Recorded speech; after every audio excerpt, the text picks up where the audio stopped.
결국에는 이제 커피 카페 비즈니스를 하면 높은 영업이익률을 내기 한계가 있거든요. 그러면 테라로사도 약간 그 부분에서 기업 가치를 인정받았다고 볼 수 있을까요? 테라로사가 구해오는지는 잘 모르겠어요. 구해와요. 구해와요? 테라로사는 직접 네. 수입해요 다. 맞죠, 테라로사는 까지 다 핸들링하는 회사인 거예요.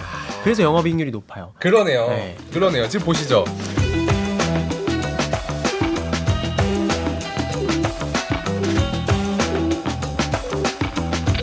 비주류 경제학 두 번째 이야기는 바로 스페셜티 커피입니다. 사실 큰 차별화를 느끼기 어려웠던 이제 카페 시장에서 맛에 대한 차별화랑 고민이 비롯되면서 떠오르고 있는 시장이 바로 스페셜티 커피 시장인데요. 사실 커피계의 비주류라고 아까 얘기를 하고 계시긴 했지만 흐름으로 봤을 때 언젠간 주류가 될 것이다 이렇게 이야기를 해주셨잖아요. 이게 스페셜티 커피가 정확히 정의가 뭔지 제가 잘 몰라서 그러는데 그게 보통 많이들 알고 계시는 정의가 커피도 이제 점수를 매기거든요. 네. 보통 이제 그 원두를 만들기 전에 생두라는 씨앗을 저희가 로스팅하면서 원두를 만들거든요. 근데 그 생두가 80점 이상인 커피 그리고 여러 개가 있어요 정의가. 뭐 결점두가 몇 개 이하여야 된다.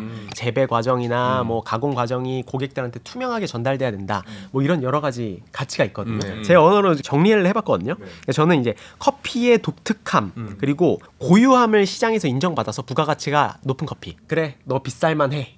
이래서 비싸진 커피라고 봐요. 그럼 스페셜티 커피는 뭐 마크 같은 게 있어요? 아니요 따로 없어요.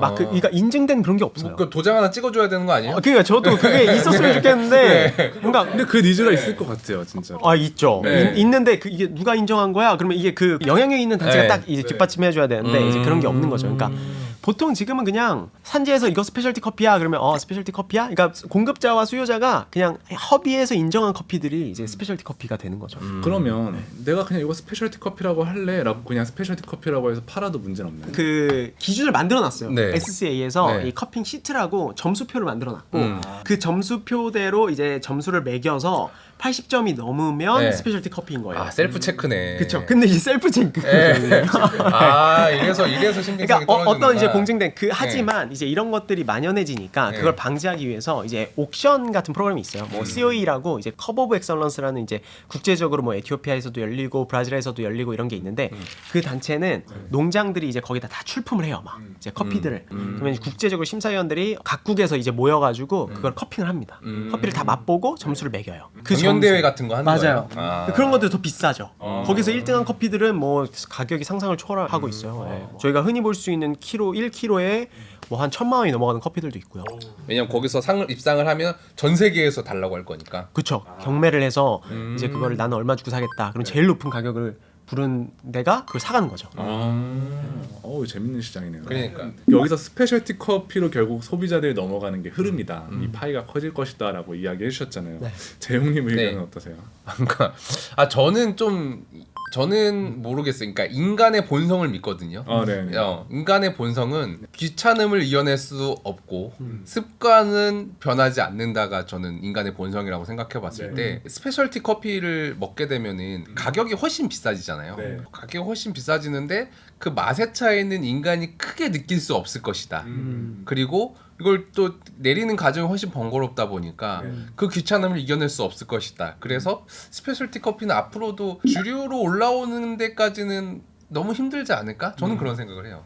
될까요, 그게? 그 커피 자체의 문제는 아니거든요. 그냥 그걸 어떻게 소비할 것인가에 대한 방법인 것 같아요. 그러니까 그거를 더 쉽게 추출할 수 있는 방법을 만들고 그 스페셜티 커피를 편하게 먹을 수 있는 계속 그런 어떤 기계들이나 어떤 도구들이 나오면은 더 많은 분들이 스페셜티 커피를 좋아하시지 않을까. 그리고 이제 맛의 차이도 생각보다 많이 있기 때문에 네, 그래서 먹어보면 분들은, 된다. 네, 못 돌아간다. 사실 네. 저는 이게 개인적인 경험이라 보편적인 어떤 그런 이야기는 아닐 수도 있지만 저도 이제 스타벅스 커피 옛날에는 그냥 무난한 커피다, 맛없는 커피는 아니다 이러면서 막 먹었었는데 이제 집에서 원두 구독해서 직접 내려 먹기도 하고 회사에서 이제 좋은 원두 써서 하다 보니까 습관처럼 먹다 보니까 어느 날 이제 오랜만에 스타벅스에서 커피를 마셨는데 맛이 없어요? 예전에 그 맛이 아닌 거예요. 내가 옛날에 먹던 그 맛이 맞나? 그러니까 저는 입맛이 되게 둔감하다고 생각을 했는데 진입은 되는데 이게 돌아갈 수 없는 어떤 벽이 생기면 그 시장은 결국 커지는 게 아닌가라는 생각이 좀 들어서 안스타님의 의견이 좀 맞지 않을까라는 생각도 좀 들었어요. 그럼 본격적으로 스페셜티 커피 회사의 재무 분석을 좀 해보려고 하는데요. 예전에 안스타님이 국내 스페셜티 커피 이제 대표 브랜드로 테라로사랑 리브레를 말씀해주신 것 같아요. 테라로사 얘기를 좀 먼저 해보고 싶은데 사실 저는 강릉에 갔을 때 한번 방문해본 경험이 있긴 한데 테라로사는 좀 어떤 브랜드인지 좀 히스토리를 알려주실 수 있을까요? 테라로사가 그 대표님께서 은행원이셨어요. 네, 그래서 이제 원래 이제 커피 산업에 있었던 분은 아니시고 이제 은행업을 하시다가 그걸 이제 그만두시고 이제 강릉에서 커피를 이제 시작하신 건데 처음엔 너무 힘들었대요.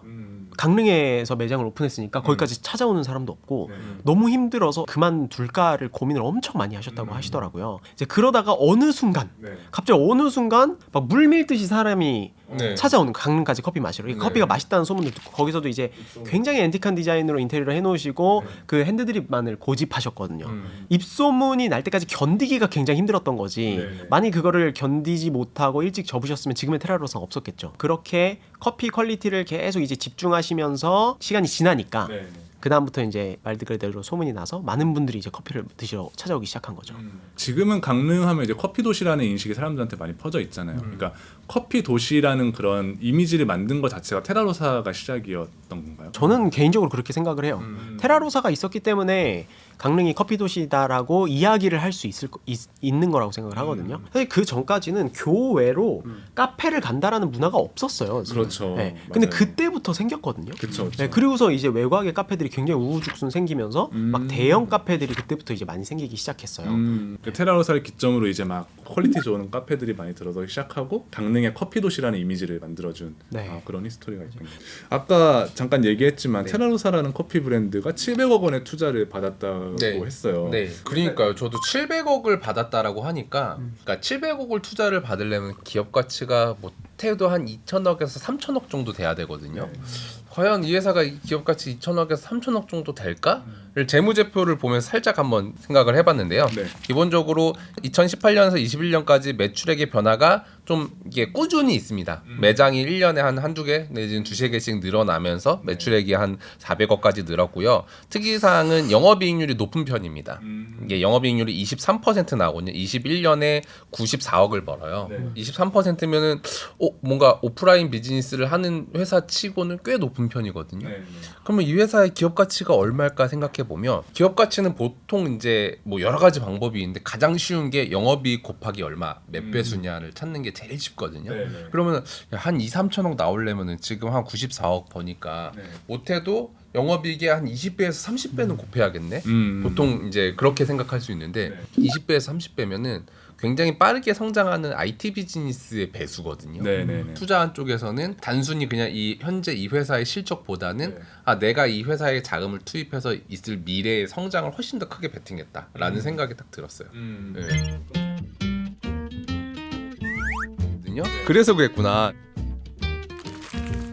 강릉을 대표하는 이제 스페셜티 커피 브랜드로 테라로사를 잠깐 살펴봤고 이제 서울을 대표하는 스페셜티 커피 브랜드로 커피 리브레를 이야기를 해주셨어요. 커피 리브레는 좀 어떤 히스토리를 가지고 있는 브랜드예요? 커피 리브레는 처음에 2008년, 2009년 그때 이제 서필훈 대표님이라고 국내에 이제 큐그레이더라는 자격증을 맨 처음 따신 분이세요. 큐그레이더. 큐그레이더는 커피 감별사예요. 그거를 이제 미국에 가셔서 최초로 따신 분이고 그분이 이제 예전에 1서3박이라고 커피 1세대 분들이 계세요. 박이추 선생님 혹시 들어보셨어요? 네, 들어봤어요. 네, 그분도 강릉에 계시죠. 네, 그분도 강릉에 계시거든요. 커피 1세대 분들은 일본에서 커피를 배워오셨어요. 그래서 그 일본 핸드드립, 그 일본 커피 문화를 한국에서 전파하신 분들. 그래서 많은 제자들을 배출했죠. 근데 이 1세대 그 박이추 선생님이 고대 앞에 보헤미안 안암점을 이제 창업을 하셨는데 거기에서 커피를 배우셨어요. 서필훈 대표님이 고대를 나오셨거든요. 공부 안 하고 난 커피를 하겠다. 거기에서 커피를 배우셔서 리브레라는 브랜드를 만드신 거예요. 그러니까 어떻게 보면 그 스페셜티 커피, 그 커피 1세대 개발을 그래도 이제 어느 정도 영향을 받아서 이어온 브랜드다라고 할 수 있을 것 같아요. 사실 스페셜티 커피라고 한다면 결국에는 이제 맛있는 원두를 다루는 그런 비즈니스잖아요. 근데 의외로 이 원두 사업이 되게 알짜 사업이라는 얘기를 저는 들어봤거든요. 리브레도 사실 그 원두를 다루는 영역에서 되게 크게 성장하고 이렇게 이런 입지가 있는 그런 브랜드 아니에요? 맞아요. 지금 사실상 리브레는 B2C 매장이 이렇게 많이 매출이 크거나 많이 늘려나가시거나 그러진 않아요. 보통 이제 원두 비즈니스 그리고 이제 생두 비즈니스. 그러니까 더 원재료 이쪽으로 이제 비즈니스를 계속 연계해 나가시는 거죠. 결국에는 이제 커피 카페 비즈니스를 하면은 많은 분들이 회사를 어느 정도 성장하기 위해서 이 제조 비즈니스 쪽으로 뛰어들 수밖에 없는 것 같아요. 왜냐면 카페로 이런 매출을 내기에 그리고 높은 영업이익률을 내기에 한계가 있거든요. 그래서 회사가 더 성장하기 위해서 결국엔 내가 사용하는 원재료를 내가 직접 만드는 것까지 실행을 하게 돼요. 그게 이제 로스팅, 보통 로스터리들이죠. 이제 그래서 원두를 제조하는데 원두 제조가 아무래도 카페를 하는 것보다는 영업이익률이 좀 더 높아요. 네, 그 원재료를 받아서 내가 직접 내 기술을 통해서 가공을 해서 납품을 하는 거기 때문에 좀 더 영업이익률이 높죠. 예를 들면 카페를 하는데 이건 좀 영업이익이 잘 안 되네. 내가 볶아야지. 내가 볶아서 쓰다가 네. 그거를 이제 나 혼자 쓰긴 그러니까 좀 외부에 좀 팔아야겠네. 이런 플로우로 좀 발전하는 경우가 많다는 그렇게 거예요. 성장한 회사들이 많이 있죠. 이 전에 네. 회사들. 지금은 막 내가 처음부터 로스팅을 해야지라고 들어오시는 분들이 있지만 네. 이 전에는 그렇게 자연스럽게 성장하셨어요. 네. 근데 이 원두나 생두 사업에도 리스크가 있을 것 같아요. 기후 변화에도 되게 직격탄을 맞을 것 같아요. 상하고 막 맞아요. 그러기도 해요. 막 습기 때문에 우리나라 너무 습하잖아요. 딱 지금 정확히 말씀해 주셨는데 생두 보관하는 거는 네. 적정한 온도와 습도가 있어요. 그래서 보관도 굉장히 중요하고 그리고 뭐 산지의 이슈들도 물론 있고요. 계속 이제 지구 온난화 때문에 농장에서 커피를 재배하는 그런 생산량들이 점점 더 떨어지고 있거든요. 내가 어쨌든 팔아야 되는 물량이 있는데 그걸 다 못 사올 가능성이 있다. 그쵸. 저기 농장이 저게 망했거나 뭐 네. 생산량이 줄었거나 그래서. 네, 맞아요. 근데 지금은 물량적인 문제라기보다는 약간 품질적인 문제가 먼저 나타나기 시작했어요. 그러니까 사올 수는 있는데 네. 옛날만큼 맛있는 걸 사올기가 힘들다. 같은 농장이지만 맛이 좀 변할 수 있다. 그렇죠. 매년 근데 변해요. 커피는 동일한 맛을 낼 수 있는 게 아니거든요. 그럼 커피를 찾으러 사실 진짜 발품을 많이 팔아야겠네요. 그래서 농장을 거의 1년에 한 반 정도는 그냥 농장에 나가 계신 분들도 계시고 뭐 3개월 이상은 농장을 계속 돌아다니시죠. 어려운 일이네. 네. 어려운 일이니까 이 마진을 남겨야 될 수밖에 없네요. 그럼요. 그게 아무나 못 아무나 못 하고. 그러니까 영업이익이 높을 수밖에 없고 제가 알기로는 네. 그래서 리브레도 영업이익이 그래도 꽤 높은 편이거든요. 재무제표는 안 떴어요. 확인은 못 했는데 네. 결국 그 영업이익이라는 건 희소성의 함수거든요. 수요가 있는데 내가 공급해 줄 때 나만의 희소성을 갖추고 있다면 그게 영업이익으로 나온 거고 그게 말씀하신 것처럼 내가 해외 각지를 돌아다니면서 내가 발품 팔아서 나만이 확보할 수 있는 농장을 내가 갖고 있다? 그러면 영업이익이 가져가는 게 맞죠. 그게 아마 리브레일 것 같아요. 그러면 아까 재무제표 네. 분석하신 테라로사도 약간 그런 부분에서 기업 가치를 인정받았다고 볼 수 있을까요? 희소성 측면에서 보면 테라로사가 원두를 구해오는지는 잘 모르겠어요. 구해와요. 구해와요? 테라로사는 직접 네. 수입해요 다. 어. 네, 핸들링을 직접 다 하고 있어요. 그러네요. 그래서 제가 표를 하나 가져왔거든요. 네. 그래서 그랬구나. 테라로사는 시드 투 컵까지 다 핸들링하는 회사인 거예요. 그래서 영업이익률이 높아요. 그러네요. 네. 그러네요. 지금 보시죠. 이 표를 제가 가져왔는데 스타벅스랑 테라로사의 재무제표를 비교해 봤는데 지금 보시면 매출액은 테라로사가 415억이고 스타벅스가 2조 3천억 800억이거든요. 근데 비교해 보면 영업이익률이 한국 스타벅스는 10%, 테라로사는 23%인데 왜 그런가 봤더니 제일 큰 차이가 나는 게 매출원가거든요. 매출액 대비 매출원가가 스타벅스는 46%인데 테라로사는 38%예요. 그 비율이 마진이 지금 테라로사가 더 남는다는 거예요. 그 이유는 첫 번째로는 더 비싸죠. 네. 더 비싼 것도 있을 수 있겠지만 이제 안스타님 얘기 듣고 보니까 내가 조달해 오는 걸 스타벅스는 스타벅스 공장에서 내가 블렌딩된 걸 사올 수밖에 없으니까 비싸게 사올 수밖에 없는데 근데 테라로사는 내가 직접 원두까지 구해와서 하니까 조금 더 고급 원두지만 더 싸게 사올 여지가 있다라는 측면으로 이해해 보면 테라로사가 돈을 더 잘 버는 이유를 알겠다. 그리고 플러스 테라로사는 주로 이제 지방에 크게 매장 많이 가지고 있잖아요. 그러다 보니까 근데 서울은 주로 막 도심의 제일 비싼 땅에 제일 비싼 건물에만 들어와 있기 때문에 임차료 비중이 높아요. 그렇기 때문에 테라로사가 스타벅스보다 훨씬 잘 버는 이유는 지방에 크게 매장을 냈는데 사람을 끌어들일 수 있는 힘 아무나 안 가지고 있고 직접 그 원두를 가지고 있는 것도 아무나 안 가지고 있습니다. 뭐 곱하기 2개까지 하니까 야 기업 가치 높게 잡아야겠다. 그렇게 평가했을 것 같아요. 그러니까 이렇게 생각하시면 될 것 같아요. 보통 개인 카페들이 원재료 커피를 만드는데 원재료 비율이 30%라고 한다면 네. 내가 로스팅을 해 그러면은 한 20% 되는 거죠. 근데 내가 여기까지 생두까지 핸들링 해와 그럼 뭐 한 15%가 되는 거고요. 이렇게 원재료 비율을 계속 내가 낮출 수 있으니까 당연히 영업이익률은 올라갈 수밖에 없는 거고. 근데 스타벅스는 한국에서도 로스팅해도 되겠지만 뭐 본사에서 그렇게 허락은 안 하겠죠. 그쵸. 네, 왜냐면 남겨야 되니까 미국 본사가 네. 그러니까 스타벅스가 그 신세계에 줄 수 있는 이유는 원재료로 원두는 내가 쥐고 있으니까. 그거를 주면 되거든요. 예. 그러면 이걸로 사실 비싸게 받으면 그러니까 원재료 비율이 올라갈 수밖에 없는 거죠.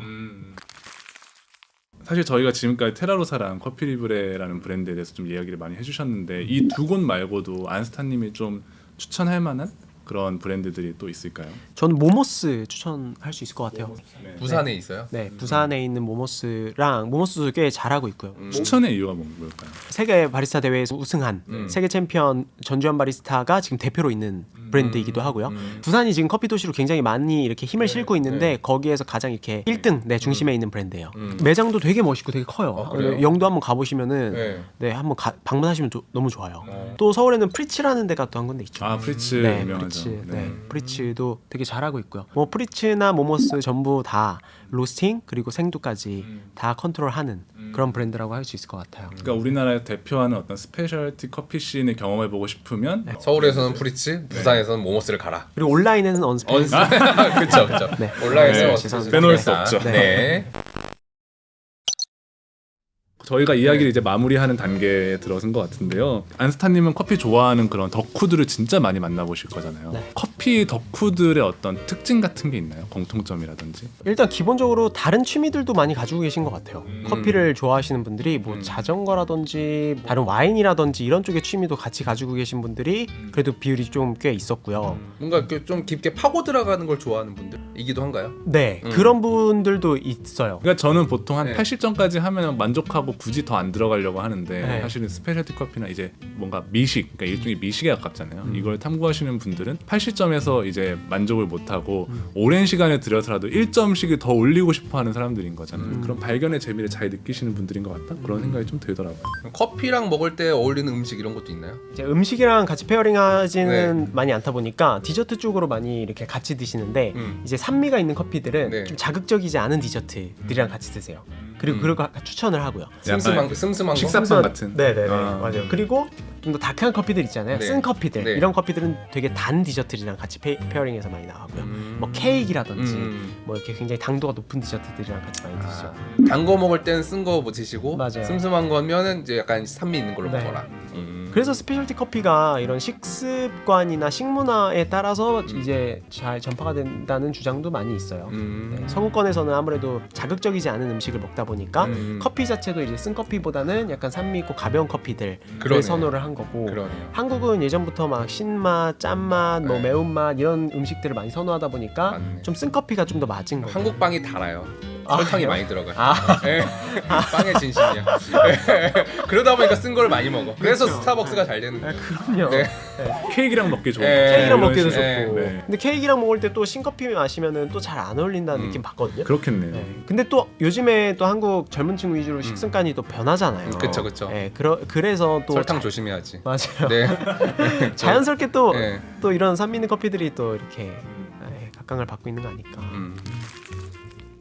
아까 사실 회계사님이 얘기하셨던 것도 있고 그래서 결국에는 스페셜티 커피에 입문하기까지의 허들이 굉장히 높다. 이것만 사실 해결이 되면 이 시장이 얼마든지 커질 수 있을 것 같은데 맞아요. 그렇다면 어떻게 스페셜티 커피에 입문을 하면 좋을까요? 일단은 동네에 이제 스페셜티 카페를 하는 곳을 가서 주문부터 하는 거를 시작해 보시면 좋을 것 같아요. 스페셜티 커피 이름이 아까 말씀해 주셨듯이 굉장히 어렵잖아요. 그거를 읽는 방법, 어떻게 해석하는지 그런 것들을 한번 간단히 사장님한테 물어보시고 그리고 이제 주문하면서 사장님께서 설명하시는 커피의 특징에 따라서 달라지는 맛을 잘 경험해 보시는 것부터 시작하면 좋지 않을까. 그러면서 이제 자기 입맛에 맞는 커피들을 찾고 그 공통된 특징들을 찾다 보면은 또 천천히 스페셜티 커피에 빠지시게 되지 않을까 생각하고 있어요. 결국 나한테 맞는 어떤 원두, 나한테 맞는 커피를 카페를 찾아보는 게 필요하다. 맞아요. 네.